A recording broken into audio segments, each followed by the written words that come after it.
First of all, good morning, because in my part of the world, it's morning, yeah? Now, the second thing is that if any of you want to know what's happening tomorrow, I can also share with you, because it's tomorrow in my country, and I got the newspaper, yeah? So it's a small fee to pay, yeah? Now, I wanted to talk with you a little bit, and I used the slides as a prop, but I wanted to share with you a couple of things that we are doing in Singapore, and it's among a host of different activities, but I chose just two which might be interesting, and they're not using just anyLogic, they're using anyLogistix, yeah? So I wanted to share with you these two examples and to seek your opinions as well, because it's two examples in two different spaces. One space is humanitarian, and the other space is business. Now, as an institute, our role in Singapore in particular is actually to work with industry, government, and academia. And our role is to actually train a number of individuals that industry or government, not academia, can actually absorb to use the latest technologies and actually come up with their own breakthroughs. Yeah? So this is our aim. So we work on a number of issues that industry or governments pose to us. And we work on them as a team, and we share the learning with them. Eventually, what actually happens is they recruit my team. And that's the goal. We have a goal, and my metric is to lose staff. Yeah? I recruit staff from around the world, and then our objective is to lose them to industry in Singapore. Yeah? So that's what we do. So I'm just going to set for you the small print to what I'm talking about.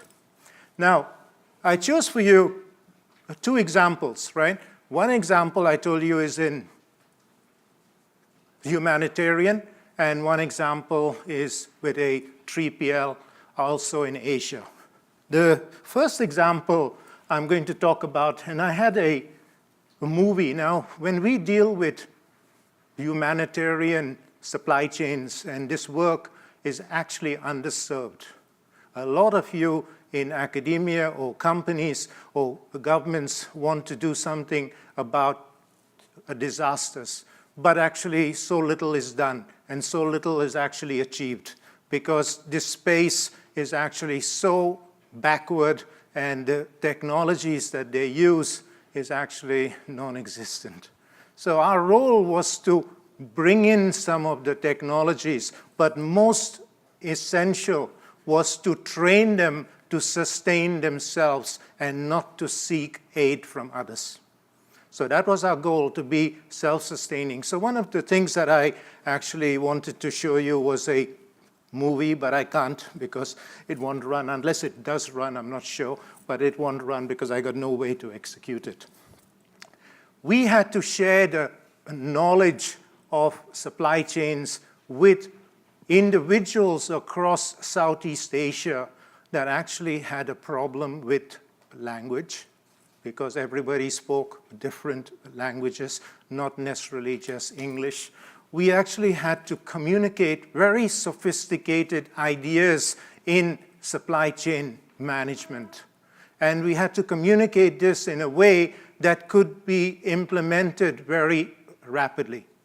So we tried a number of different ways, and it worked. First is that we created movies to show them what they could do with decisions.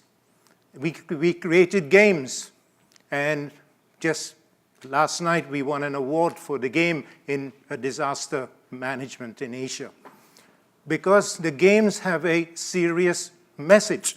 We also created cartoons to actually show them to overcome a language. We showed them how they could actually do things in a very simple way using SOPs and best practices from around the world. So these are things that we did. Now, what we wanted to do in essence was to show them the technologies behind this. And when we came across the tools that we spoke about today to a long extent, and we saw all different applications. We shared with them the background to these decisions. So the tools that you talked about today and the tools we're going to talk about tomorrow, actually these tools are very sophisticated tools that we use in order to communicate very simply with the ground, okay? So this is the first example that I'll show you. So we wanted to be able to use a tool that actually could answer these questions. And I'll show you in the next slide. It's a little bit easier. What we had to do in Indonesia, for example, for those, how many of you have been to Indonesia? A few of you, right? So you know what I'm going to be talking about. There are 17,000 islands in the country.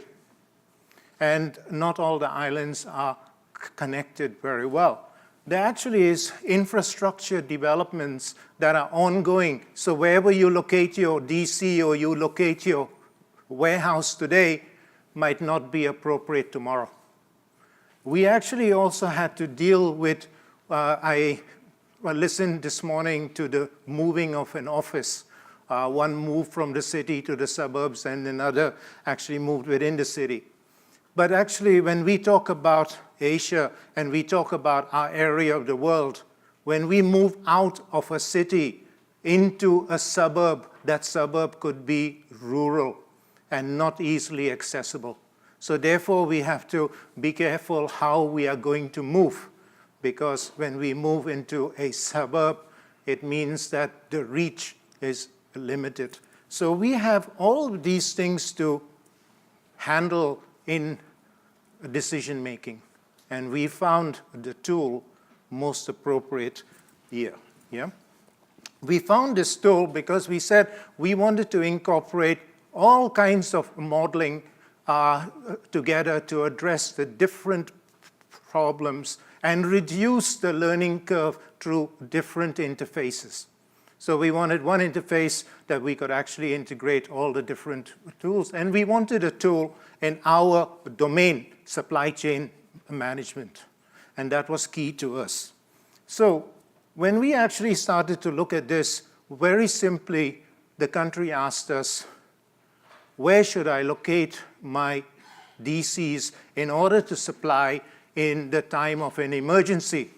Now it sounds so easy for us to actually engage in this and say, I can import everything into the model and actually it will come out with the best location.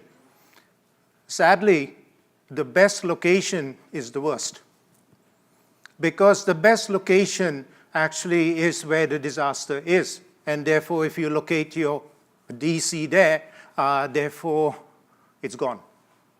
So we had to choose tools that would allow us the flexibility to not only choose the best location, but second best, third best, fourth best. And as the disaster evolved, we could easily enter the ongoing situation, and we could actually respond accordingly to where that distribution center was. So we needed to do that. Now, when I show you how we did this, we actually had to use a decision-making MCDM first. Yeah? We had to ask all the representatives of all the states, yeah, and ask them, where should we locate the DC? Because it's not easy to find out, because the infrastructure in some of those locations is not the same as in another location. So we actually interviewed all of them through this analysis, and we arrived at 22 locations and 8 selection criteria. We had to hone in on that, and we had to come down to 9. Yeah, 9 meaning that these 9 could reach the 17,000 islands. For those of you who know Southeast Asia, we are located in the Ring of Fire. We have disasters almost every week, yeah, of some magnitude. The ones that you read about is when it's really serious and it's off the charts. But every week there is something happening in our area, either man-made or natural. So once we identified those, we had to actually go down and actually look at it and say, where are the next best locations? not the best, but the second best. And when we start to look at this, we actually start to come in on a network optimization. And once we have drilled down into determining those locations, we used simulation to actually do the what-if analysis and actually explore how things could move. Now, sometimes it's interesting when you take 17,000 islands and you look for the center of gravity of those islands. It might be in another country, like Singapore. Okay? So when you look at it, there is other considerations that we need to build into the model too that are softer considerations too, not just data. We have to, for example, if I locate a DC in your state and I don't locate it in the other person's state, then I have a problem too to handling how am I going to achieve a satisfaction and not just a service level. This is quite key to us. Something else that we had to cope with here is that nobody had recorded the data of the past. So the data of the past is very ambiguous, and we had to handle this data very carefully. So we had to send them templates of what we required so that they could start recording the data now in a rigorous and a vigorous manner. Now, the other piece that actually hurts us in a humanitarian logistics is that we don't know where the disaster is going to strike. So we don't know what the impact of that disaster is. So we have to play out different scenarios rapidly in order to say where that DC is ideally located. Something else we introduced into this model that we built is actually saying, why not drop ship from the supplier straight instead of having a stockpile? Because everybody has a stockpile, because the UN has stockpiles in the world, and they ship, and these things are, before they ship, sometimes they're obsolete. So we actually have to determine computer models from supply chain thinking and say, can we experiment with drop ship? And can we drop ship fast? And I was really quite interested. The easiest thing to drop ship is cash. Yeah, not goods. You drop ship cash and folks can actually buy what they need when they need it, yeah? So this is some things that we had to take all of this data and we had to input it into computer models. And I show you why we chose this tool, why we chose this platform, and I think I've said it indirectly, yeah? So we knew that if we could incorporate all the sets of data that we had, we could help them make useful decisions, right? Now, here's what we found out. We found out and we examined the tool based on the data of the past, and we could determine the locations, and with a tool like AnyLogistix, we could get savings because we could exploit from the macro right down to the micro detail as much as we want to, dependent upon the integrity of the data that we actually had, okay? So, I don't want to run through all of this with you because you're experts in this, so you know all the analysis. So let me now turn to a commercial system in the same kind of geography. When you're dealing with the complexity of where do I locate a DC, and knowing very well that if I locate a DC there, either to serve the needs of yesterday and the proposed needs of tomorrow, if I locate it there, the infrastructure might change around me. Now, if I look at what we had to do, we had to be able to determine what is an optimum number of DCs. These questions to you, when we use these tools, seem so simple. But when you take into account the developments that are going on from all areas, you know, be it government, be it academia, we have to put together this in a dynamic form because it actually impacts the relationships that you have in business with the 3PLs, because if you've been to any of the cities in Asia, you know urbanization actually is a big issue because folks are migrating from the countryside into the cities, and the cities are stretched and the cities are sprawling. So where the city center is actually today might not be the city center in 2 years or even 1 year's time. Yeah? So I love it when I come to the US, and I never quite understood this term, downtown. I always thought that downtown was the city center, but my experience of downtown means there's no life. Yeah? It means there's no shopping, there's nothing. Yeah, so downtown. And I never understood the term blocks. Yeah? Every time I asked the concierge, he tells me 6 blocks, and I don't understand what that means. But you see, just from us coming to here in advanced country and understanding the terminology that you use, can you imagine when we have to deal with countries in ASEAN and understanding that terminology 10 times over? Okay? So some of the things that we have as fields in the model, we have to adapt to the local needs too. And this tool allowed us to do this too. Okay? You saw that this morning. It's highly configurable for what we needed. We had to take an approach in this commercial system in 3 ways, right? One is actually showing them what they have today as an as-is, and you've all done this, and then moving to an ideal situation, because the ideal situation is what the model will share with you.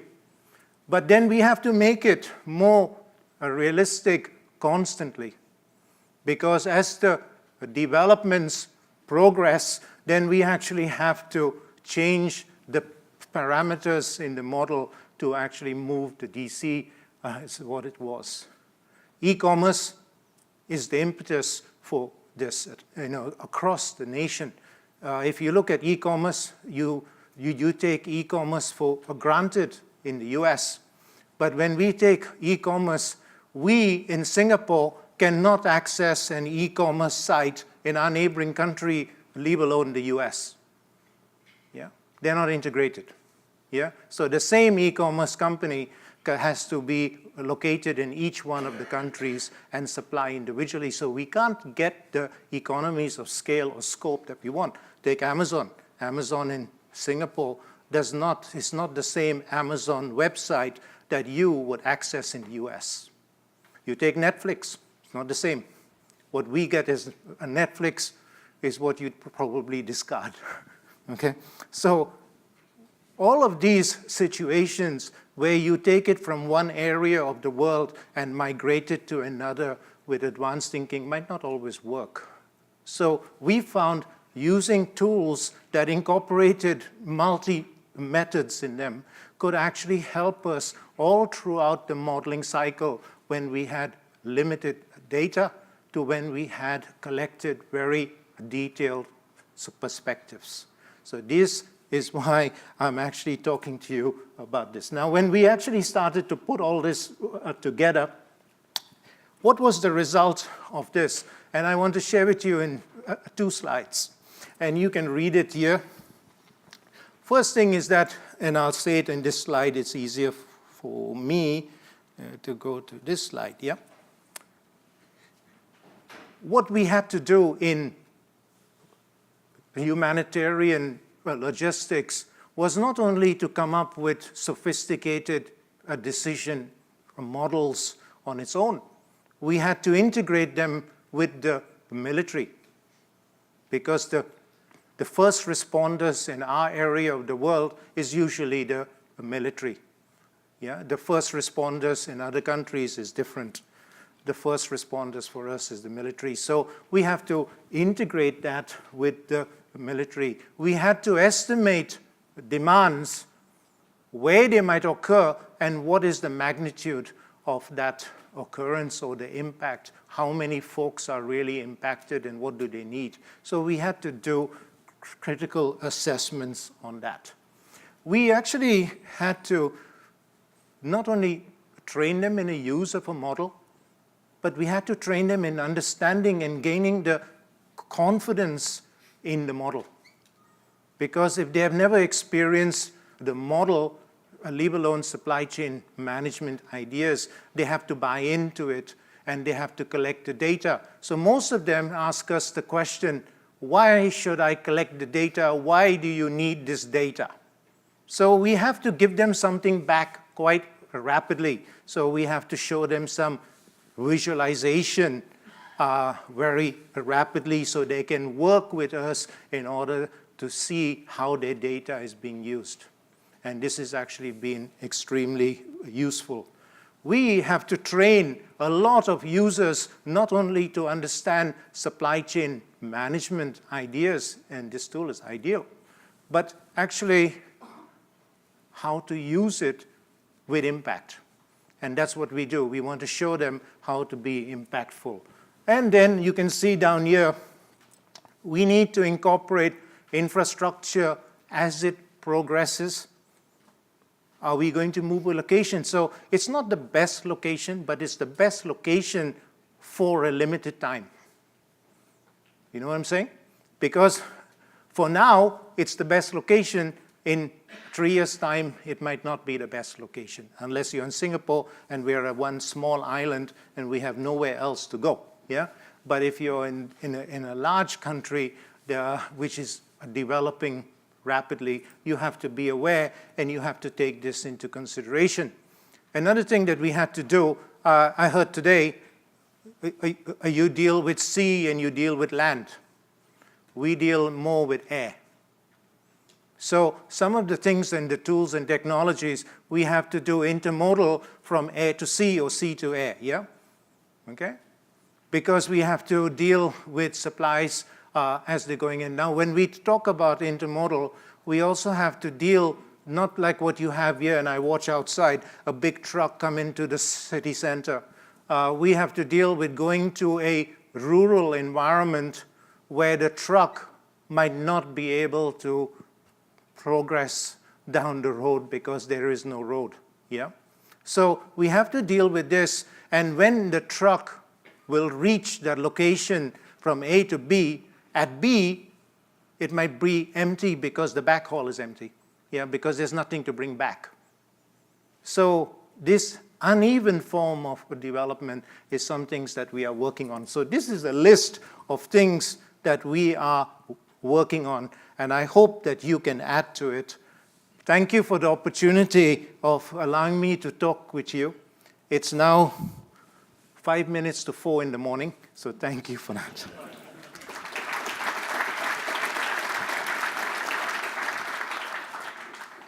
I'm happy to take any questions if you have. If you don't, I also understand. Thank you so much for your presentation. So you said for the disaster management system, you mainly work with ABMs to help the locals. Have you also been working on developing ABMs so that you work with international community, when they try to send resources, how to optimally distribute or so that they reach to the needed people? Have you also been finding opportunity to work and collaborate there?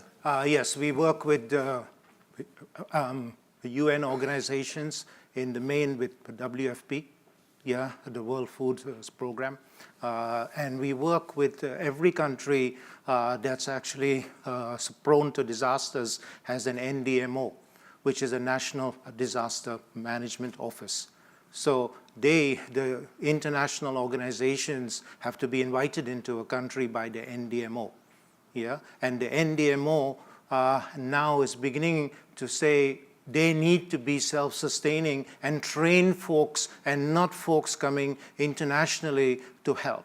They have to be sustainable to train them. So it's that second leg that we are working on, not the first leg where you bring in international resources into the country. When you bring in international resources into the country, how does that knowledge transfer occur such that the country itself can become sustainable? Did you consider also pirates' activities there in Indonesia, which are very well known to some of us? I think we had our hands full with what we're doing right now, but but that's something I don't think that's the main concern in that part of the world. Yeah. But yes, I take your point.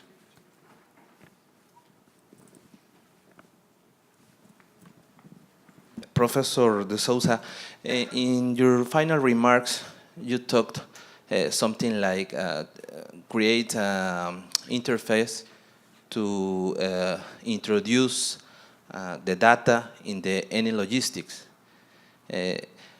I mean, the necessity of this tool is really important, or in your experiences, maybe is not necessary? I think it is unnecessary because you see, when you collect the data and the time you collect the data to the time you build a model and the time you share the model, at that time the engagement can get slower. So if you want to, you've got to be able to share templates that they can keep collecting the data so that while you're model building, yeah? So that is key for us. But when they are collecting the data, they also, they're impatient.